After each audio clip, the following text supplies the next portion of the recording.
Per la 20ª giornata di seconda categoria Girone C, al Grondona si affrontano Pontedecimo e Morandi, entrambe le squadre in arrivo da rispettivamente 3 e 2 risultati utili consecutivi.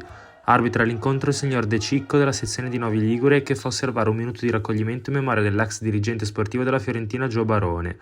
Pronti via, e il direttore di gara viene subito chiamato a rapporto al secondo minuto per questo intervento in area ai danni del Morandi, ma ben posizionato lascia correre. Al 7° minuto doppia occasione Pontedecimo con Fravega, che prima in acrobazia mette di poco alto e successivamente, servito da Capitan Barabino, viene anticipato da Esposito. Al 21° si fanno vedere gli ospiti con questo tiro poco potente di Lettieri, smorzato da Pastorino e bloccato facilmente da Corsini. 5 minuti più tardi nuovamente pericoloso il Pontedecimo. Prima su punizione, Pasti mette dentro, Pastorino la gira di testa e Morgillo attento blocca.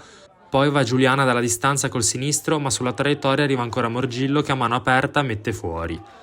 Ultima azione del primo tempo che arriva al minuto 36, cross in area di Montecucco, non finalizzato da Pastorino.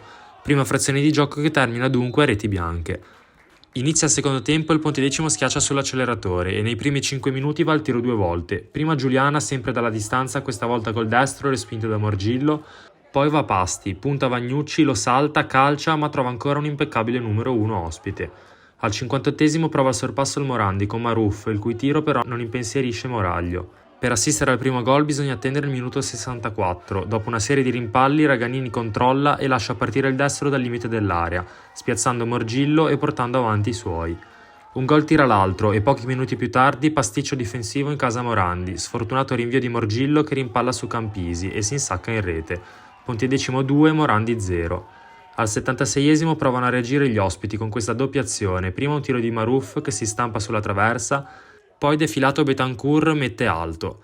Sul finale Barabino prova a calare il tris, non centrando però lo specchio della porta.